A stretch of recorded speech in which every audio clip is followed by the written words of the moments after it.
No, I don't know what to do.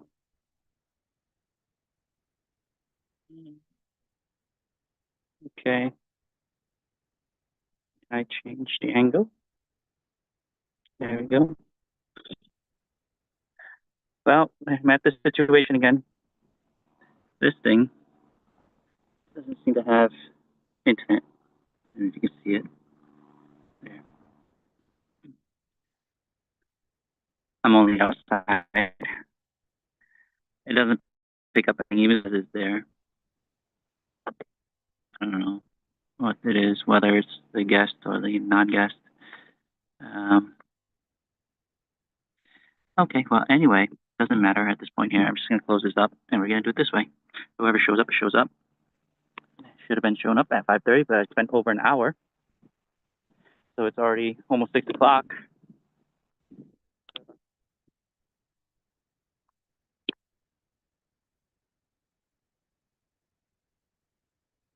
So I guess it's a perfect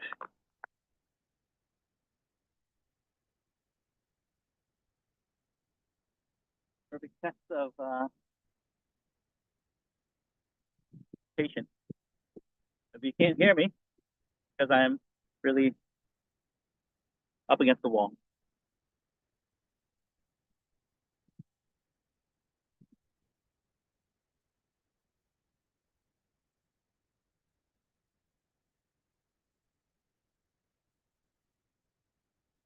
Inside was nice and air conditioned, but I wanted to set up here. I set this up at 4 o'clock 30. Figured 2 hours was going to be perfect, or at least an hour, 5:30.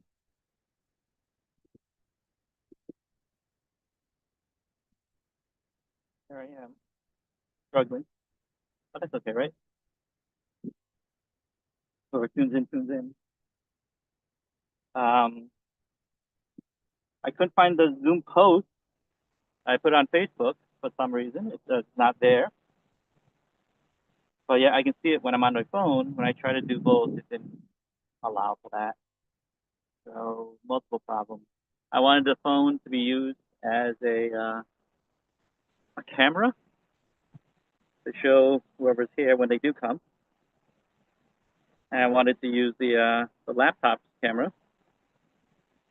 because it has the streaming information to go on both YouTube and Facebook. So apparently, I can only do one live stream via the phone. It doesn't go to the custom. That doesn't help.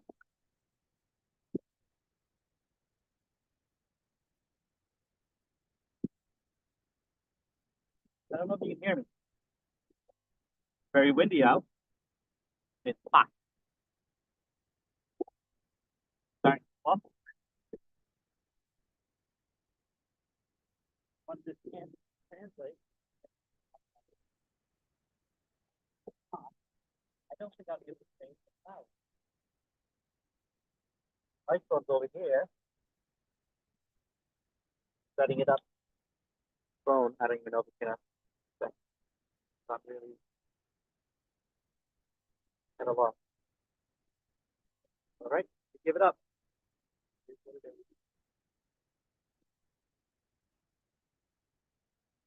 Update this later on, I suppose. Do a very quick chanting to keep my mind fresh because I'm a little agitated. Here with me.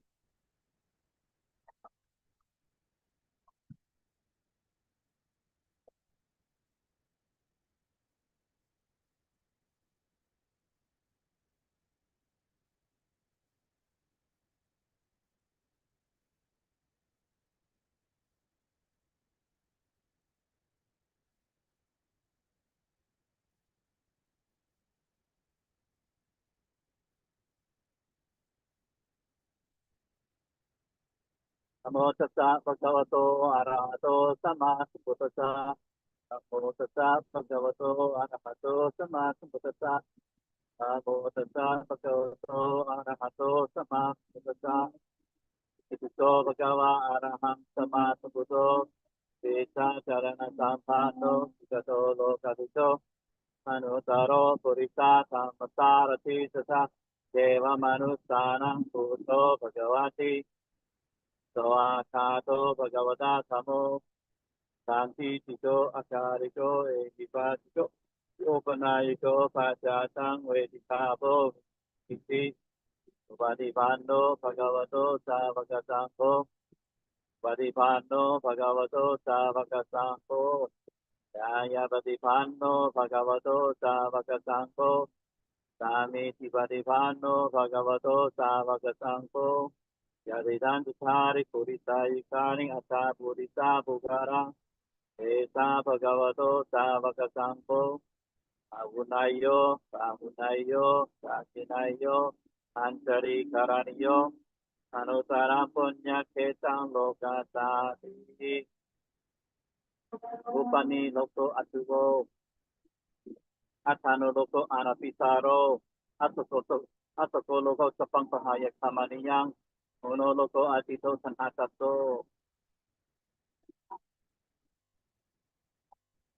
Samahang Putang Apipu Siyame Samahang Putang Sirasana Mani Samahang Samang Apipu Siyame Samahang Samang Sirasana Mani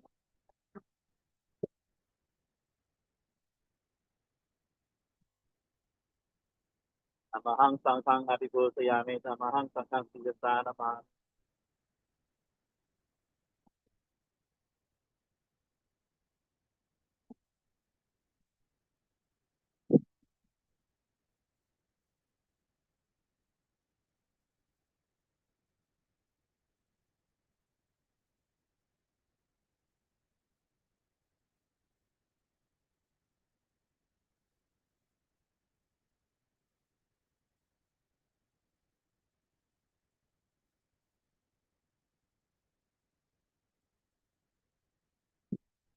Don't have a clock. Can't keep track of time.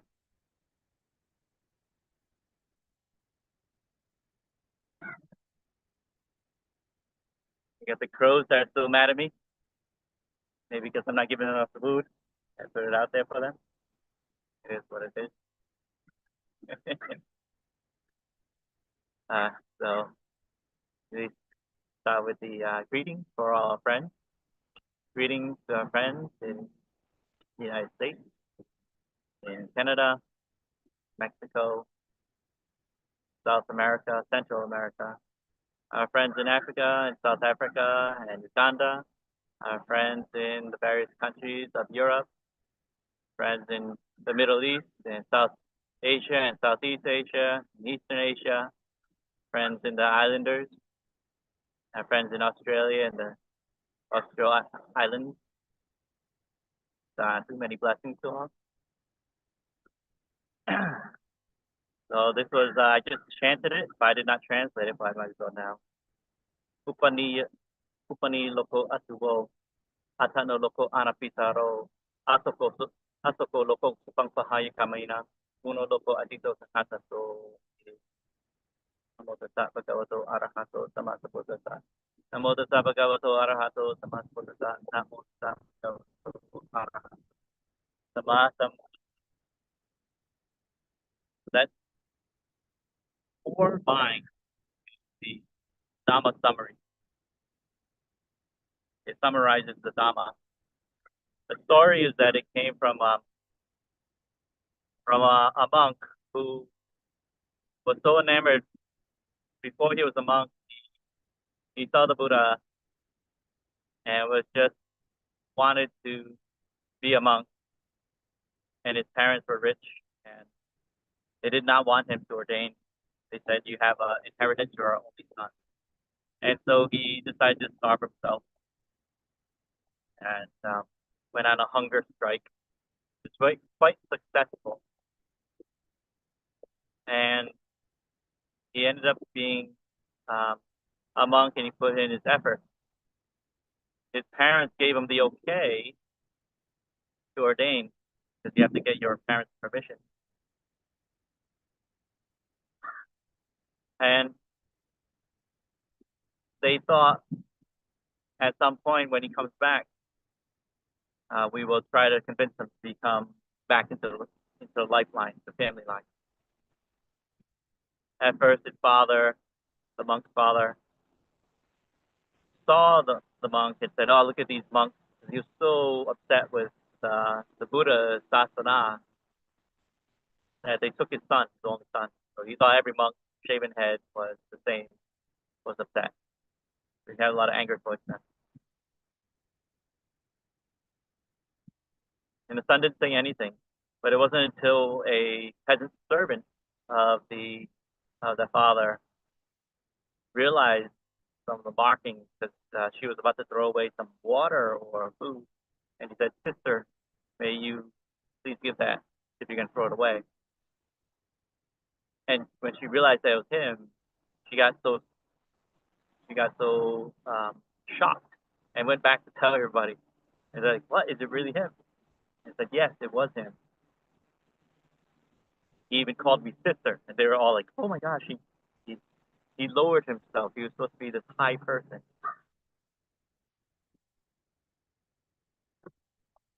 And so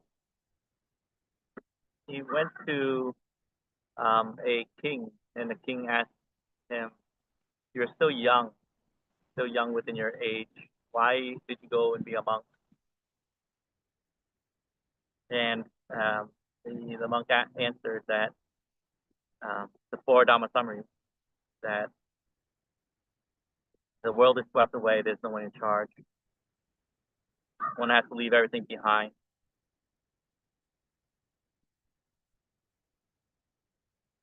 Um, One is a slave to suffering, or slave to craving. That's the last one. The third Dhamma summary,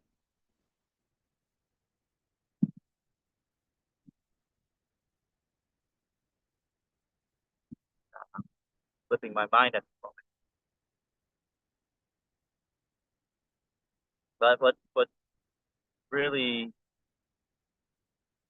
got me when I read this Dhamma summary and the story about it was the last one, thinking about how the United States is known as the land of the free, and that freedom is most sought after, and to be called a slave, even though we're free, is a lot of lost dignity, very indignant when we hear that. So it shocked, it shook me.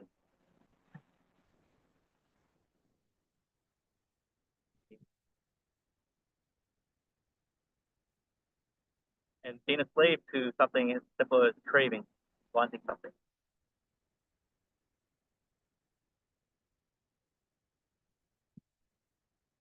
What I've noticed is that during these food events, these events that we have once a month or so, when the people are offering food to the monastics, they actually want something back immediately.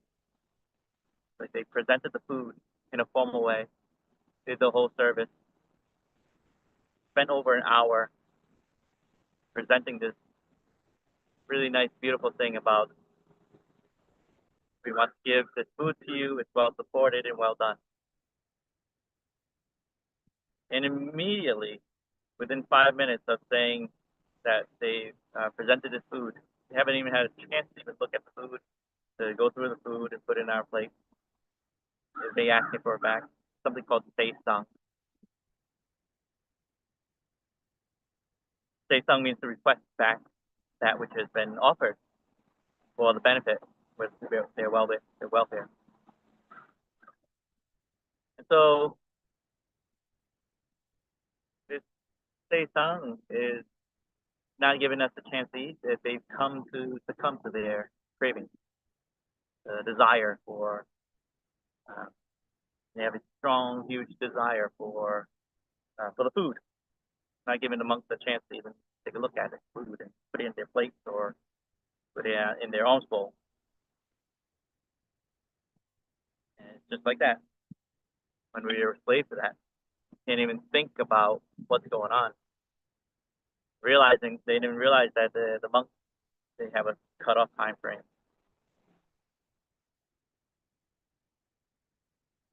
That um, that they themselves they can't eat.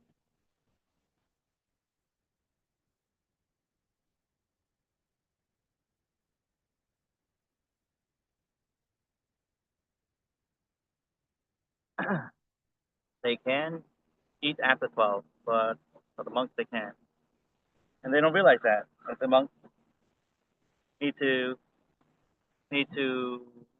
be mindful of their food too. And if they say, "I'm done eating," here you go, when they answer back, but yet they're still eating, it's forcing our hand to go ahead and eat. So there's no consideration of that, and forcing our hand to lie for the sake and show that, oh, we still have metta for you, and we're not selfish. Instead, it's been going on for a while, and this is what I'm seeing. That there's a rush for something that there's no mindfulness of it. The craving for the food, the smells of it, the sight. When they're eating, they're eating. We don't say for monastics, we don't say we eat. Say we sun cow, meaning to use the alms, to, to to feed off the alms, and it's for sustenance, to support the holy life. Another example of when one is a slave to the craving, and one cannot hold back the desires, is they'll come in with very little to offer, and they'll leave with a lot. This has been seen a lot. Not to criticize in a bad way. This is normal. Monks don't eat a lot, so whatever's left over, they can take back. But this is an example of showing. There are those that wait patiently for the monks to eat, those that bring very little and bring little back. Bring much and bring little back for themselves. Those that bring those that bring very little and bring very much back home. Well, to feed the family, which is usually the excuse, but in reality it's for themselves. And so this is why the pictures and the title is the way it is. It's meant to shock one, not to make it feel comfortable. You need to be shocked. You need to be put in a situation to let you know what is really worth it.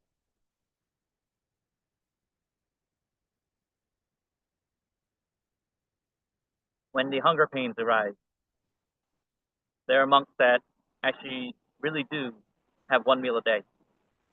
And sometimes they have to finish before the most senior monk.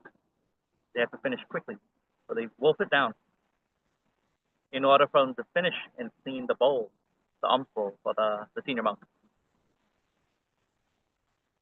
Depending on how fast the senior monk eats or uses the alms, this causes the junior monks, the novices, to consume very quickly, to use the alms very quickly, not even have a chance to taste anything, just using it for the holy life.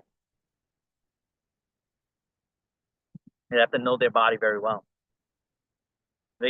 When they're living off of one meal a day, the smells can really be intoxicating. And their voices that keep coming up, oh, just this one little breakfast. What's wrong with the breakfast? The Buddha did allow the breakfast. But yet, some monks may have to fight through that. They'll meditate through it. Or they may even still have to work through it. Through the hunger pains and all. The growling of the stomach. The thoughts that keep coming up that start criticizing the donors for not coming fast enough. Or criticizing oneself for being too weak and about to succumb to craving.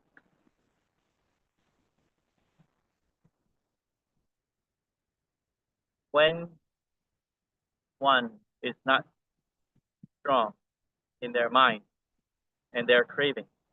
They die with craving, wanting something. Primarily it's food, wanting to be with somebody. So they're looking for somebody or something to be around, or companionship. These cravings, this tanha, this thirst, causes them to be peta, a ghost, a hungry ghost, in the next life. What is peta?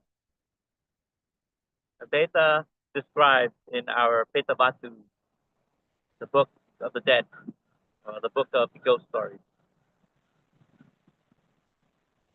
The Petas, they have incredible stomachs.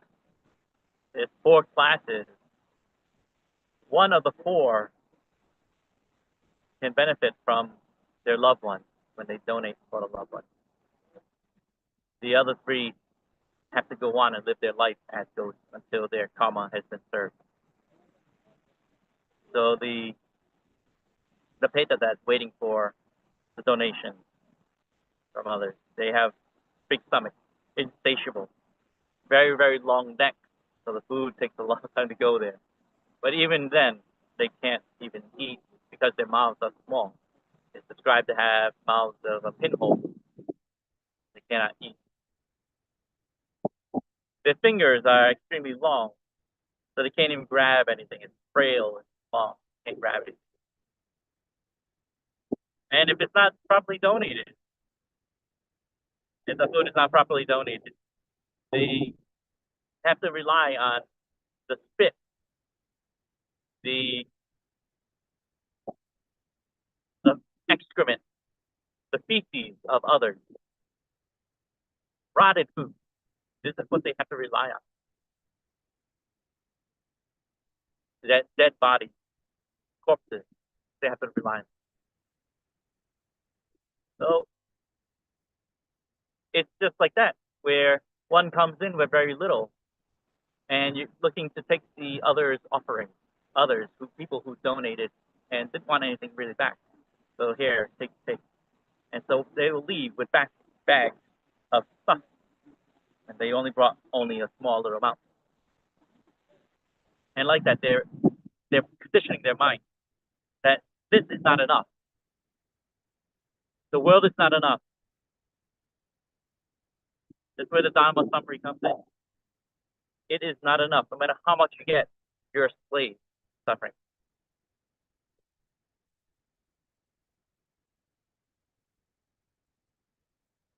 So yes, nobody's in control of that. You try to tell your mind that you're not hungry, and it will just life force will take that way. When you pass away, you can't take things behind. You can't take things with you. And no matter how much you get, it's not enough. And because of that, you're a slave to craving.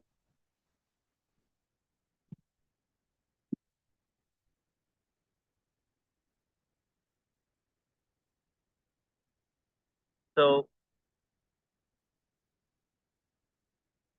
not just these boon scenarios where we can't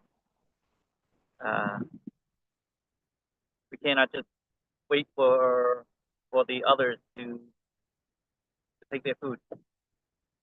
When we're taking others' donations, it is just like that. You're training your mind to become a ghost. You're waiting for others to donate more than what you can give, and then you take for yourself more than what you can give, and that's that unsatiable hunger that arises. You train the mind to be a ghost. So it's very possible to come into the temple. You'd expect to make boon, so you go to a better place. But without training of the mind, without the precepts,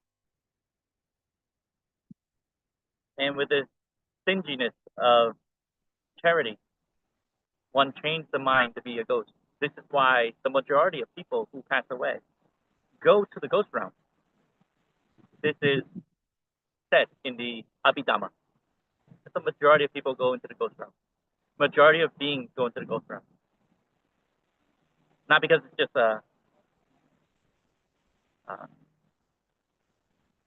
it's the middle. It's not a purgatory.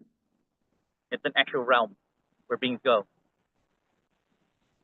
The next realm next to that is the animal realm. Both considered very low. And they're before the demon realm or the ogre realm, the yucca realm, and before the Neria or the hell realm. Of the two low realms, of the animal realm and the ghost realm, at least the ghost can hear the Dhamma. They can make sense of the Dhamma. Because they're looking for something. They just didn't realize that what they were looking for would fulfill them. It's not enough. So it is like that craving, like when one is addicted to substances. They have a addiction to it. They feel empty, so they search for something to fill them up. It's not enough, even if they were to get it.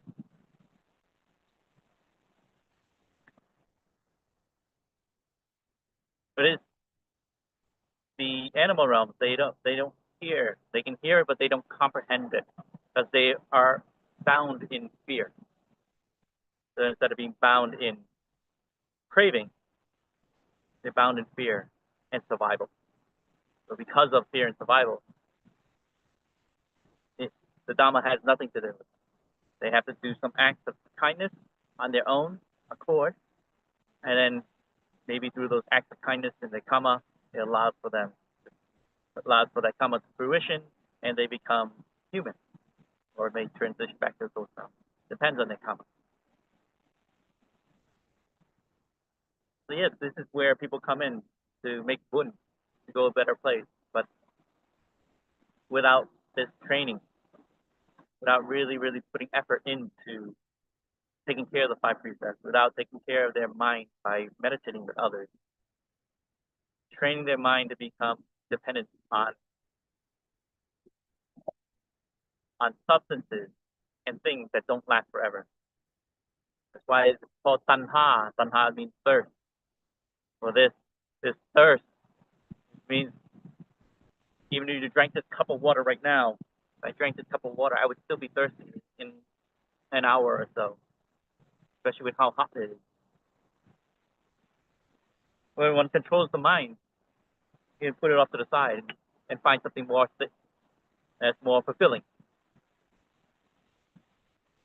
Being aware of the body in this situation. The heat earlier, about an hour ago, with the humidity, it was close to 100 degrees. Just sitting here, I'm sweating, but the wind is blowing and it feels good. So this is what we can be aware of when we're in the moment. Being aware of the moment, being aware of the body, the Gaia, when we breathe in and out. What happens? What is the quality of the spirit? I don't have to search for comfort. I don't have to search for the cold, the AC. The wind is doing enough. And being in the shade is enough. This is 40 for chai. Just enough to make one feel good. And don't need a lot. But what we give back is a lot. Tell others how to overcome their craving. Craving for comfort, the craving for shelter, craving for anything.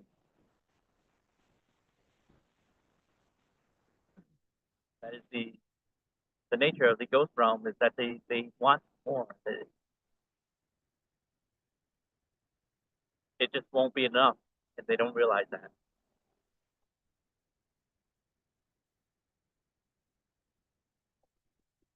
And they're so consumed with this craving that they don't even want to meditate. They may feel that this is a burden to their happiness. So you can see that even with those that have been educated with certain addictions, that they have to find and place that addiction. And we have to use this meditation as a place. So those have places where they practice restraint, restraining their craving, practice alongside with the teaching. They're clearing their mind to be devas or humans in the next life, Brahman, Brahmagas. But those that are not training their mind, conditioning their mind to become a ghost realm, it's open to them. It's ready for them. All I had to do is the right opportunity. And just like that, life is not secure. Life is not guaranteed. So when that happens, this is why. Even when somebody says, oh yeah, they died doing what they liked. Sure, doing what they like, but they were craving something. They didn't protect their mind. So they go to that place. Again, based on their karma, what they've done in the past, it's going to be mixed. They may have done really good things. They come to the temple, donated a lot. Good, they helped out the temple. Depending on the power of their karma. If they've done a lot, they can really, really change them. Stay in the Brahma world, in the Deva world. It's meditation. Why we're meditating together. You're preparing your mind to not be in the ghost realm. But those that choose not to,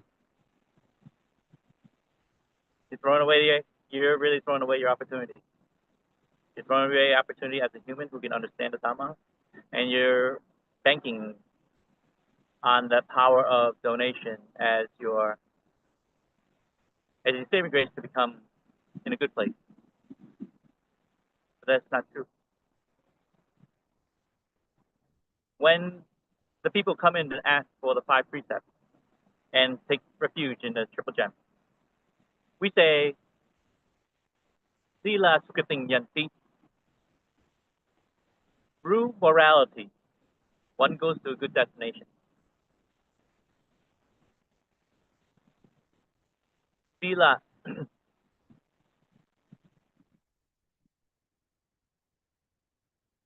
Sila Pokating Sila Pokata Sampata, meaning that through Silena Pokating Sampata, so through virtue, through effort, one gets wealthy. Not just material wealth and money wealth, but they get wealthy in terms of happiness as well. And then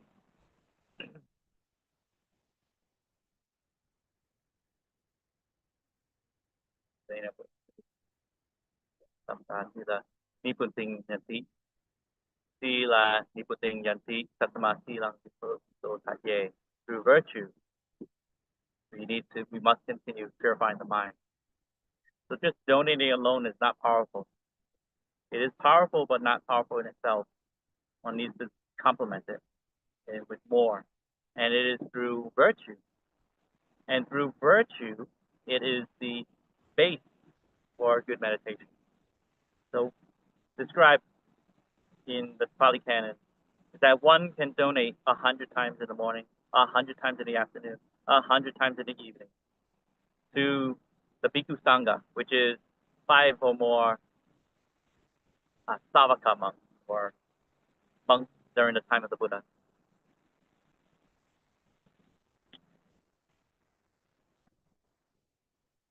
Even that is not enough. So 1 day of practicing virtue during the hardest time.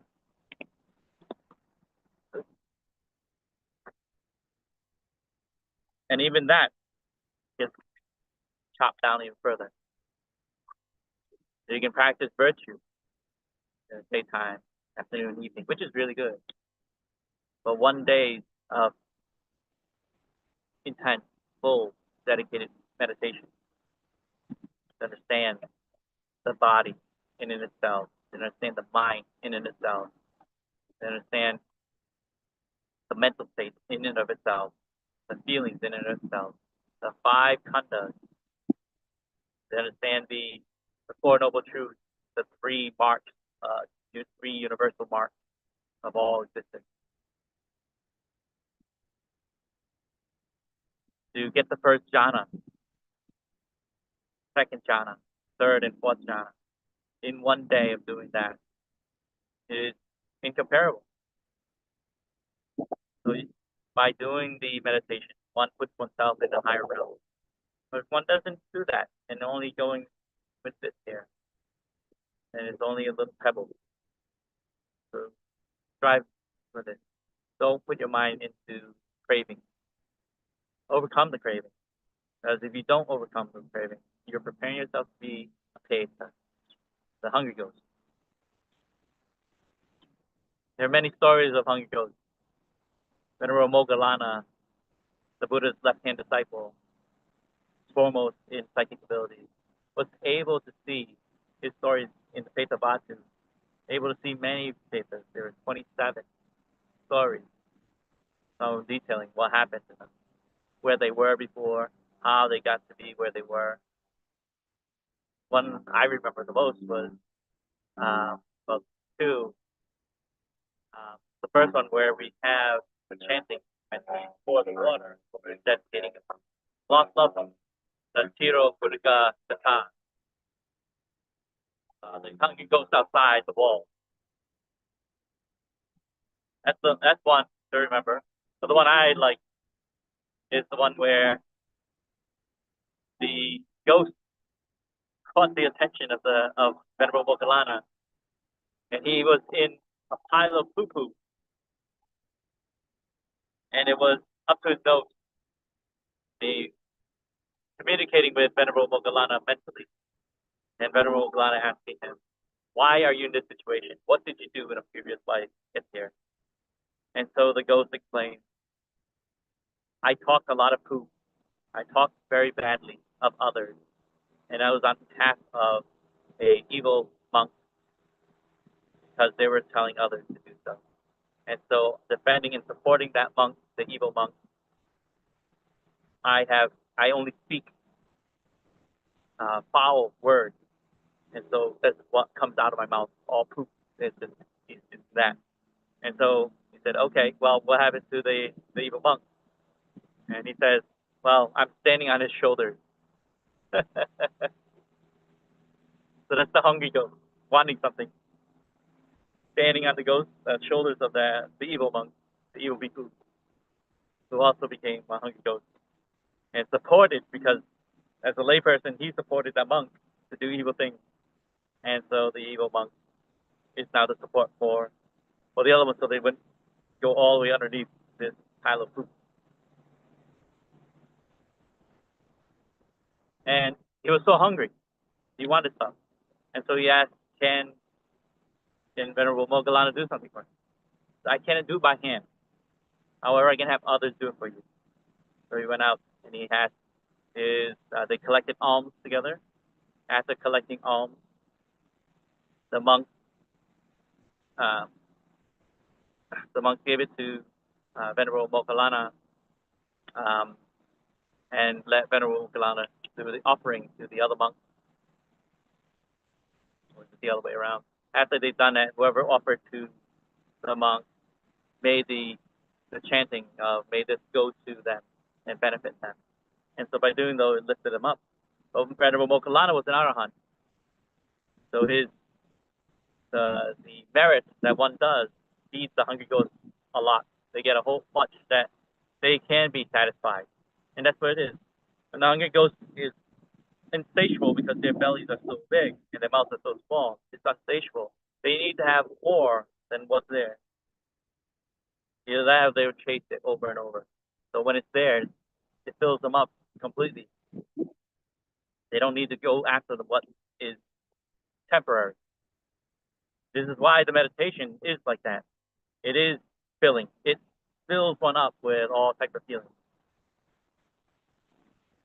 Feelings of tranquility, feelings of happiness, rapture. And this lasts long. It lasts long even after one has come out of the meditation. So again, may this be for your benefit to fulfill yourself, to not go into the hell realms, and especially the ghost realm. And may this be for your benefit to go into the higher realm and attain nibbana in this very life.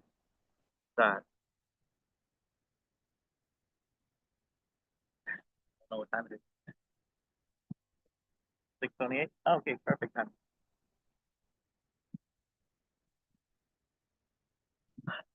Internet problem.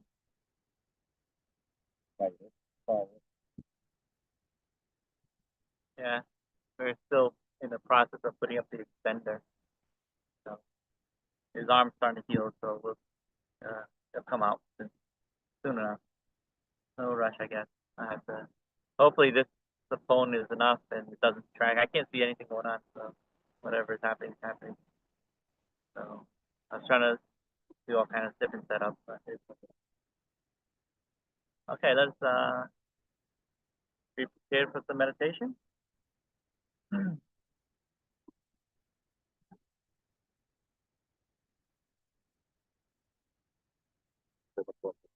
Huh? CLS. Huh? Who? No, the rest of the team. The people that came earlier? Oh, they don't want to meditate.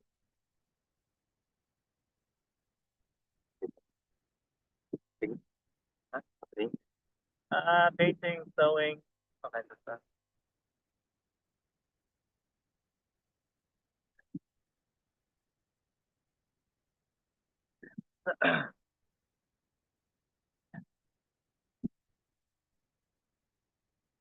Find a nice comfortable place. Sitting down, back, hands in center, thumbs touching each other. Make sure you get to know the body before you stop breathing.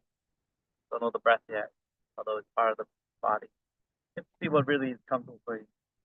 In this case here, I'm sitting on some rocks, and they're very sharp. I can feel it underneath. And it's jamming onto my arm, my leg, my ankles, so I have to adjust a little bit. That's what it is. You want to kind of know your body, what's comfortable. Okay, got it? I'm comfortable. So now that I found the right position, where you know not around fidget something, this is how you know the body. This is how I know that the body will not want to find another position for a while. You get to know this body. So really get to know this before you start doing the breath. Don't just jump right into it. We're getting to know the body in and itself, getting the whole body. The breath energy is not just at the nose. Many people teach us to breathe through and observe the touch, the sensation of touch at the nose. Breath is all over the body. So even the way that one sits, it affects the way you breathe. Your back is more straight, you breathe a little more deeply. When it's slouched, you breathe deep, but it does not give energy to want to be alert. It gives more rise to laziness, to loss and copper. Changes. Observe what happens of that. Where does your mind go?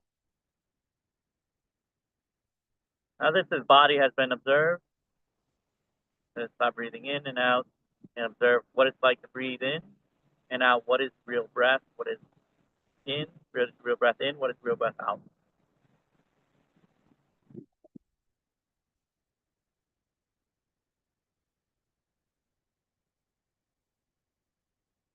Any disturbances in your breath or in the body?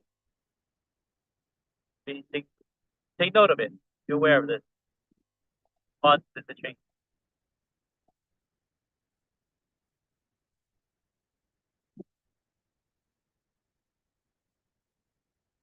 It's a very active meditation.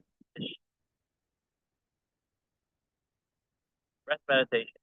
Supposed to be active. All types of meditation is active. You get the idea that when one is meditating, you're in this zoned out, not knowing what's going on, just letting things pass. We're not just letting things pass. Take note first before letting it go. As we let go, that's when things pass.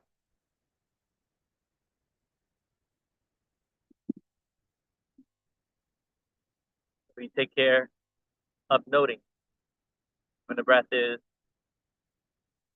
hot or when the breath is cold. Take note of when it's deep, shallow, long, short. combination of the breath, in and out.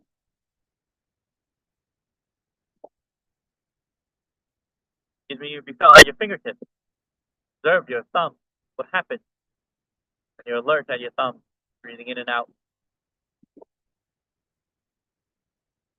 When we're agitated, our thumbs might press against each other because we want to make a fist, we wanted to fight. When we're relaxed, it's just touching. If we're too relaxed, they may fall apart. This is the breath at the fingers, at the hand. Because the breath is all body. Not yours either. You breathe in, it's not really yours. Breathe out, it's not yours. You can't claim it to be yours.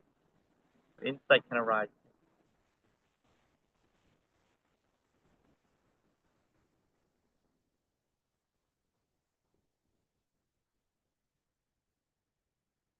If things are agitating, that's a craving. It's a hungry ghost craving. Maybe a thought that maybe somebody was not giving you attention.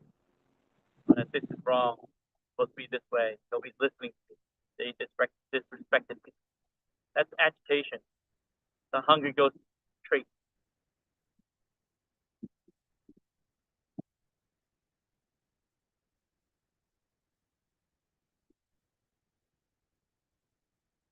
You notice that it's happening. Adjust your breath accordingly and bring the attention to that bit more. Start to know what caused it. The more it keeps coming up.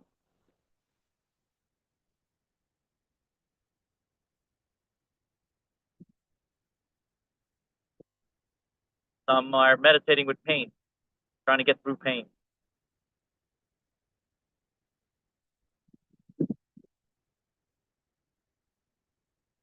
And this is another hungry ghost trait. You can let that go by observing parts of the body that are not in pain. Something more neutral.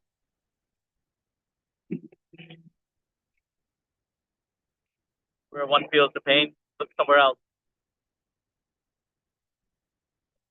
And just take that in. Oh, there it is there. Okay, I can stick with this for a little bit.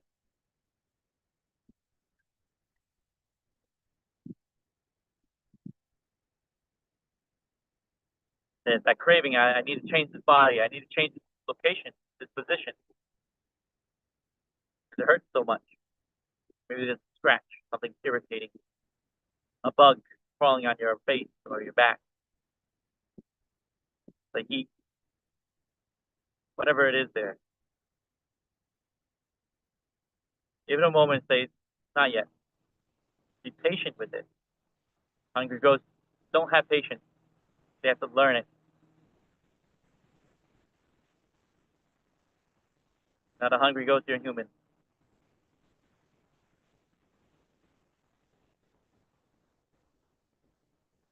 So exercise patience with the body and the mind.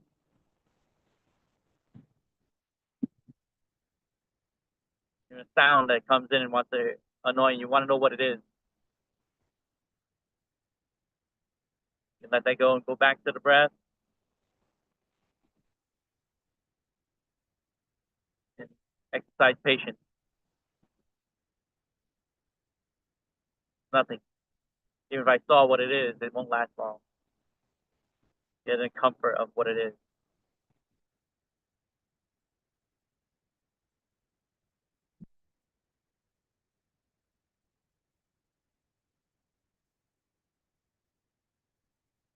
Sticking with the breath, knowing the quality of in and out, knowing the quality that gives the body of in and out breath.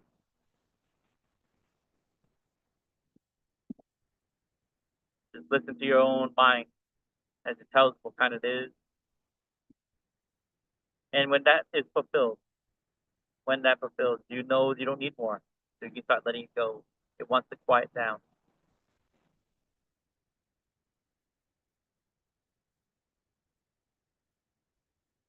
And the breath becomes more subtle. At the same time becomes fulfilling. Fills the entire body.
biggest mistake that meditators, early meditators do is that they base their meditation on how good it makes them feel.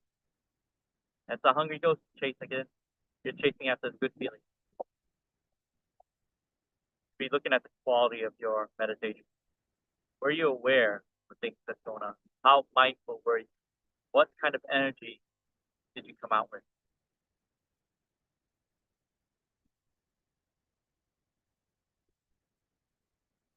Aware that your hands were a certain way? Were you aware that you went and scratched your face, but you could have held back a little longer? Were you aware that you opened your eyes when a sound sounded unfamiliar? Were a bit scared and you wanted to know what it was? These are hindrances. A good quality meditation wants to overcome those.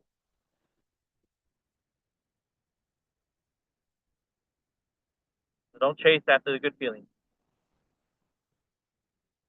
Have the right desire, not the wrong desire.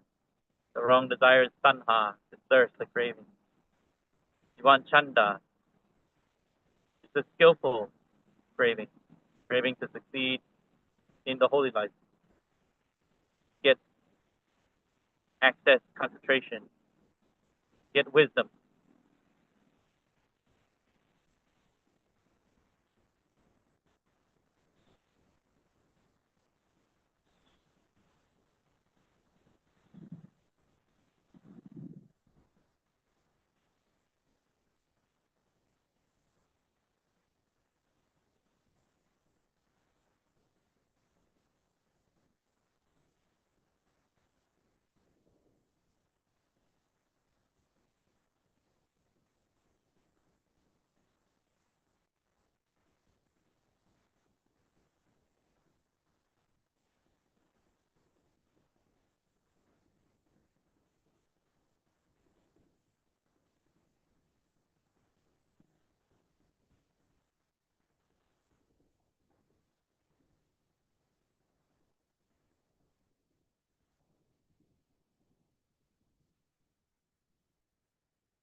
The opportunity to scan your body. Where's the tension?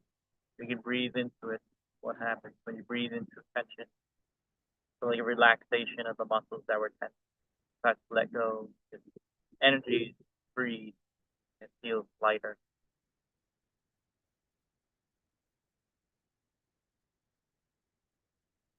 Start observing that area. Breathe into it, breathe out. See what happens. It may come back where the tension comes again. And you may see what's causing that tension.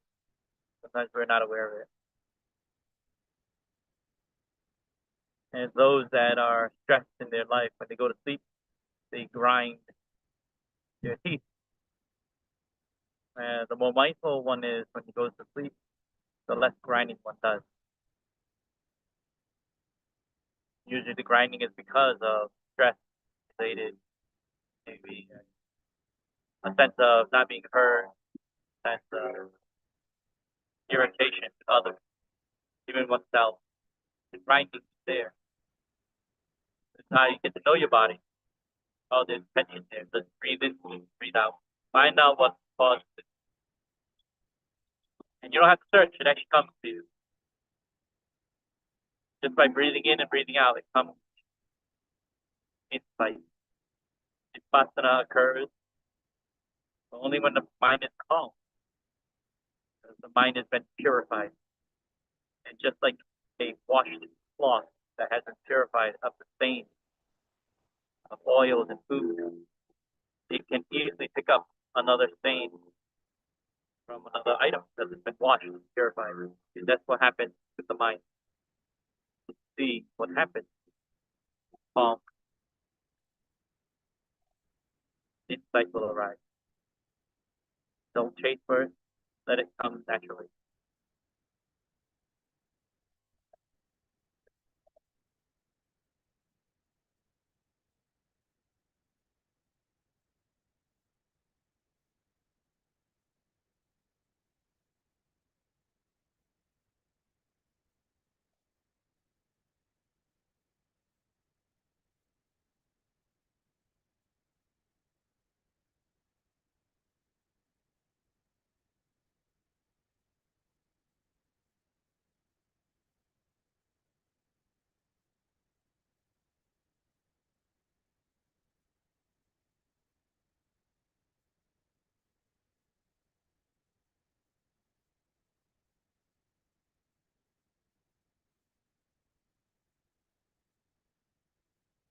Let us come out of our meditation flow. Awareness towards your toes, ankles.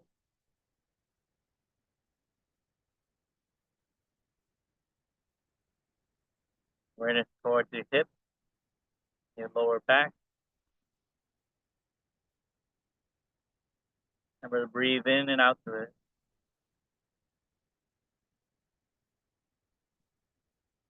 Awareness through your hands and your thumbs.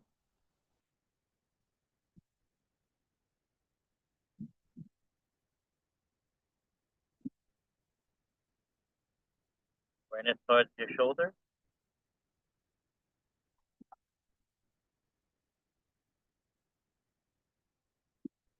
Awareness towards your neck. Release any tension that's there. Awareness towards your nose as it breathes in and out. And with 3 out breaths, deep out breaths, we're going to slowly open our eyes.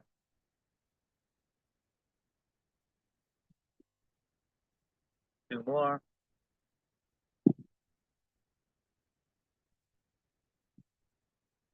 One more.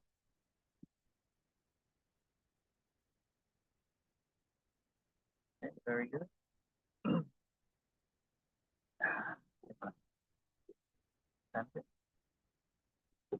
Okay, perfect timing. Now you get to know your body. 20 minutes. And doing it enough to get to know.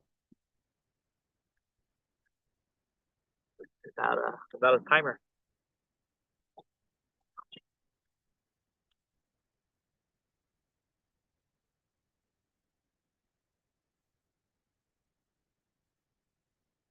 Big crowd today. Yeah, crows and birds, ants, termites. Let's see, what's a good camera angle? Is this even on? Okay, it's on. I don't know who's on. This doesn't say. Maybe I will, yeah, I'll just have to copy it and post it onto my Facebook. Okay, whatever.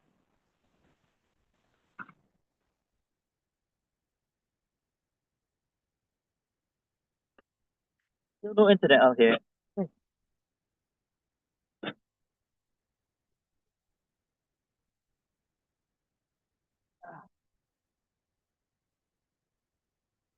All right, let us concentrate on metta together. Okay, start our walking meditation.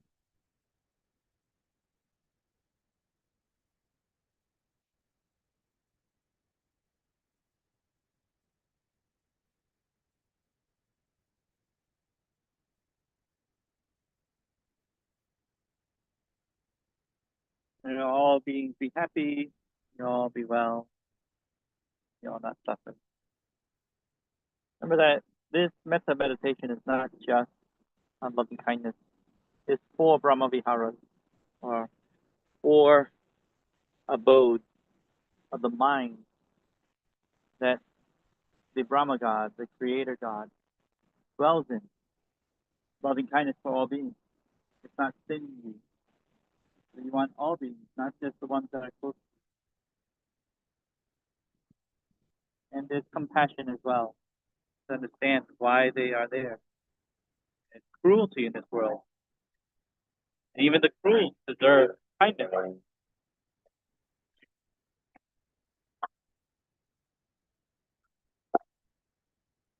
When one is compassionate, one doesn't dwell in sadness, depression.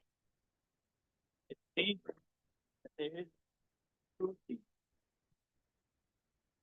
So there's a lack of cruelty, lack of harm, lack of ill will for others. It's neutral. It's not a desire to want to change the world.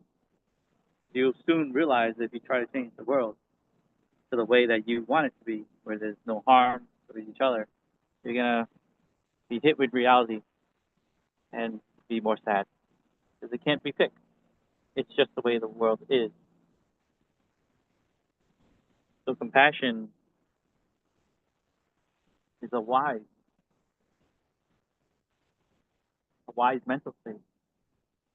Means that if you act yourself in a non-harming way, you act yourself in non-hatred, ill will towards others, you're creating a world in your own mind that is going to be less stressful, less cruel. That's what you want for the ones that are close to you and not close to you. When we dedicate our merit to others, it is just like that. To those that are dear and kind, those that are neutral, those that are hostile. That way, and our compassion given to all.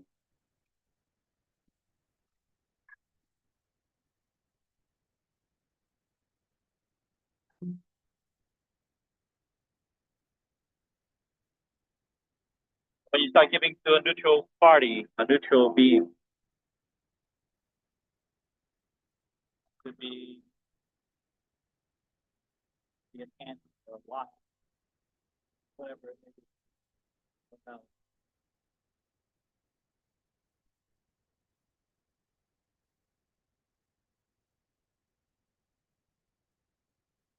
We also try to find their good traits.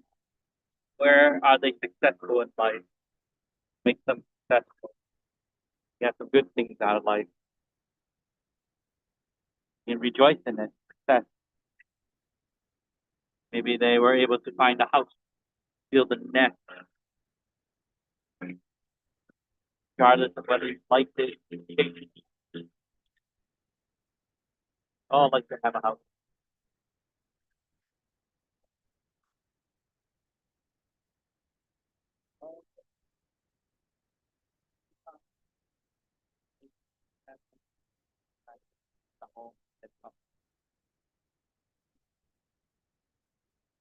That's how it is.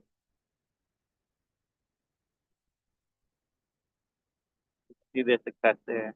Maybe they didn't harm another being. They were just out there doing their own thing, making their own honey and food. They didn't sting any other beings. They didn't have aggression towards anybody near their nest. That's something to rejoice in. They communicate with each other without fighting each other. That's something rejoicing. There are different beings.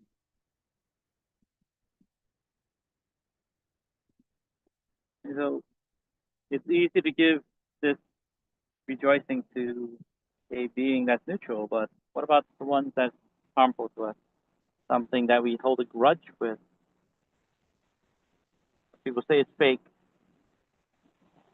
and it's not worth doing, that they can't do it. It's a challenge for yourself, if anything. What are you holding back that's making you small and not move on, suffering?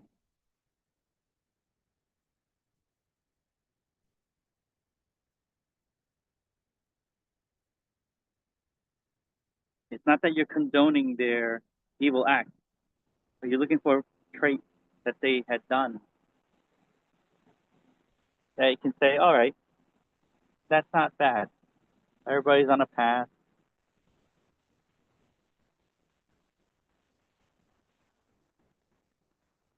And some can fulfill faster than others.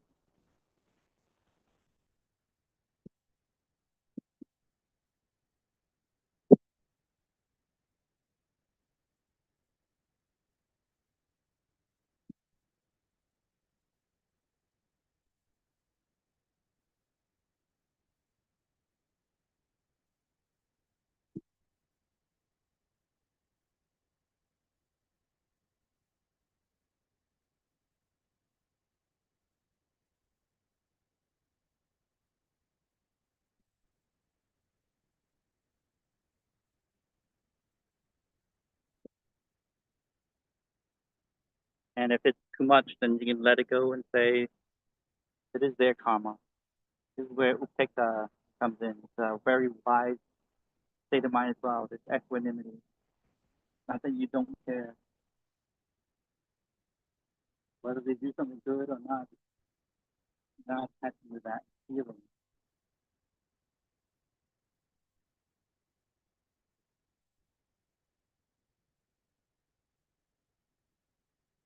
And it's wise because you know what's skillful and unskillful. So if they've done something skillful, you know it's that it was skillful, and you know that's going to bring them a good place, but you're not going to chase after that. Or maybe they donated, helped others, kindness and charity.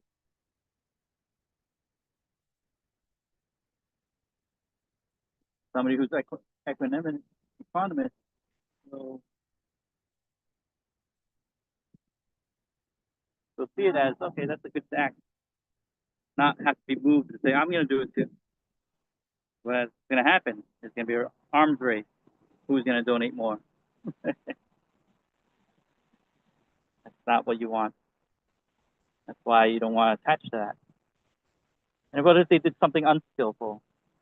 They harmed somebody, they stole from somebody, they killed multiple people, maybe.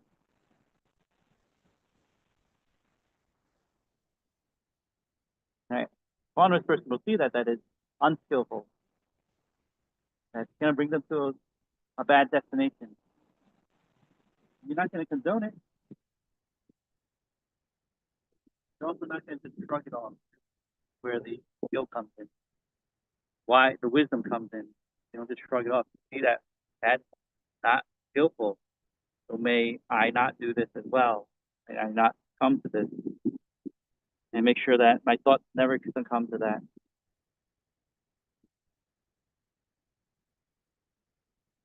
With upekkha, you realize that's their karma. Good or bad, it's theirs. You don't wish for bad karma to be upon them. They've already done it. That's upekkha.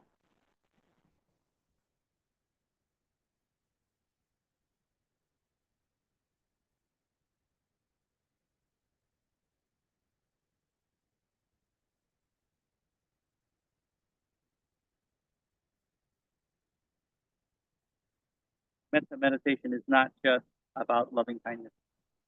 And it's not fake. You're working on your own state of mind.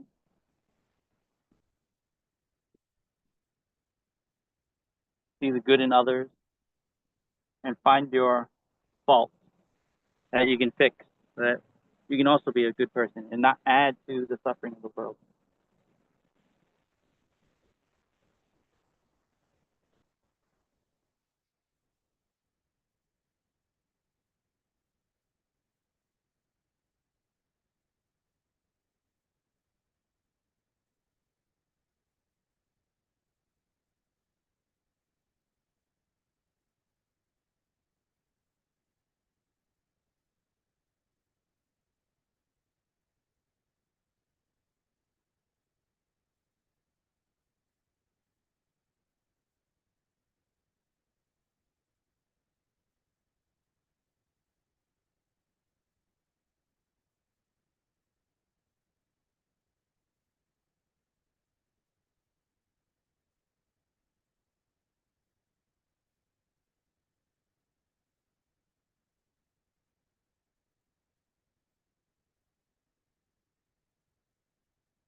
Your base is you'll all be happy, you'll all be well, you'll all not suffer.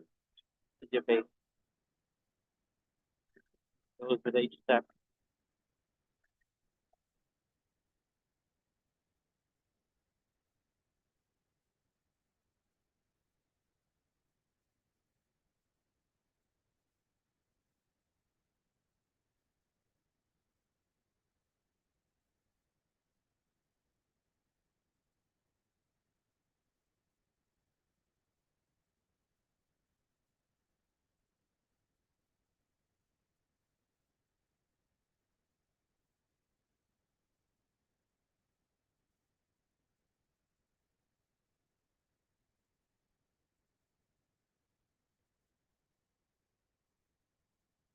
We're nearing the end. So for us over here, when we get to the north end, the sunset side, the west side, then probably another minute. That's a good pace. There's the stand. A few more steps, and you're almost there. Is at home, if you're following along and practicing at home, we'd like to see that. Keep going. You're on the group. You're there. You're practicing them up. Then there's meditation. Then continuing the metta. I'll be happy as well.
Very good. We're gonna come out slowly.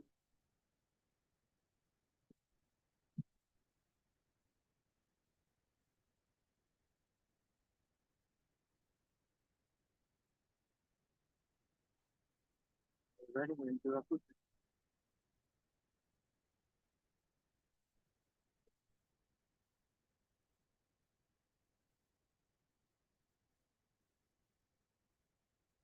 Arahang sama sambuddho bhagava buddhang bhagavatang pratibhate vakato bhagavata to dhammang padami paripando bhagavato sa bhagasanko sanghaṃ namami sādhu sādhu sādhu anumodhami. You joined us on the I don't know how to show this. I don't know if it shows up.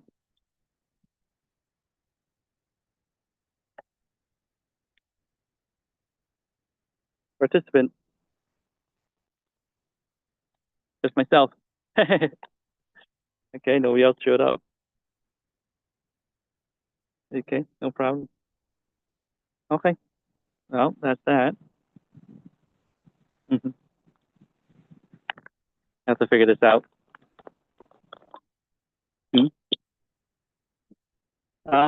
It's recorded. It's live, it says. So it's only broadcasted to the What Love with What website, that's YouTube. And then, because I normally send it to both that and Facebook where everybody's kind of facing that, but I don't know why the internet can't even reach like 50 feet. The second I go through the glass doors. I think it's good for 25 feet. Huh? I think it's usually good for 25 feet. Yeah, I know. Well, we got the extender now. It's just a matter of when he's feeling better to put it up. Yeah, he's gonna connect it. Yeah. Okay. Well, there's no questions because there's nobody here. And Steve probably didn't realize, the message has been out there. Can camera turn this way? Yay. It is very hot. See if we can see the bird here. The bird. May he be happy and well. Say hello to the birdie.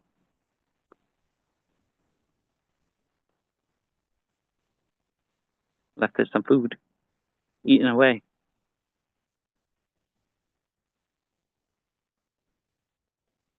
Oh. Okay. Anyway. Got the crows. I left them some. Got some stir fry, grapes, Cheerios, and oats. Kinds of stuff here. That's it for him. Eat. So yeah, they'd be happy, whoever's here. Sometimes we have little squirrels and all that stuff. So Wheel of Happiness, do we want to do that? Not really. I don't feel like it right now. I haven't been seeing a response. So I don't know if it's really successful. So I don't know if we should keep doing this. There was a suggestion. I said, okay, let's do it. But it hasn't really had much interaction, so not sure how good of a thing that this would be. So, but there's a nice little wheel. Happiness. Maybe we can do it. Let's just do it. Let's not skip.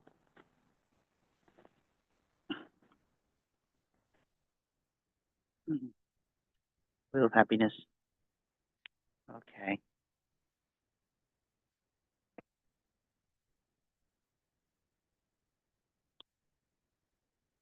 Can I spin it? Do this? One-handed? Okay. Oh, it's spinning. Yay. This one.